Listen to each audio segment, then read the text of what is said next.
ছেলের বয়স এখনও 2 বছর পূর্ণ হয়নি। এর আগেই কন্যা সন্তানের মা হলেন চিত্রনায়িকা পরীমণি।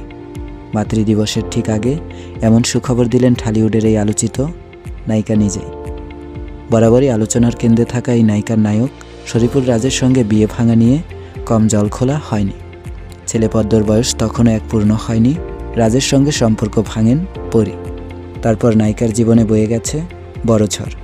নিজের একমাত্র অভিভাবক তার নানু দাদুকে হারিয়েছেন। একমাত্র ছেলে পদ্মকে ঘিরেই ছিল পরীর পৃথিবী। এই পৃথিবীতে এবার যোগ হলো আরও এক ফুটফুটে প্রাণ। পরী এবার কন্যা সন্তানের মা হলেন। মেয়ের নামও প্রকাশ্যে এনেছেন নায়িকা সাফিরা সুলতানা প্রিয়ম। বয়স সবে 6 দিন। পদ্মর পাশে পরীমণির ঘর আলো করে রয়েছে প্রিয়ম। না, কন্যা সন্তানের জন্ম দেননি পরীমণি, দত্তক নিয়েছেন তাকে। সব রকম আইনি প্রতিক্রিয়া মেনেই কন্যা সন্তানকে দত্তক নিয়েছেন তিনি। পরী জানিয়েছেন, কোলে যখন নিই মনে হয় আমার নাভি কেটেই ও এসেছে। তবে এখনই মেয়ের ছবি প্রকাশ্যে আনতে চান না পরীমণি। কয়েকদিনের সময় চেয়েছেন। গেল কয়েকদিন ধরেই পরীমণিকে পাওয়া গেছে বেশ ফুরফুরে মেজাজে। জীবনে নতুন কারো আসার ইঙ্গিত দিয়েছিলেন অভিনেত্রী।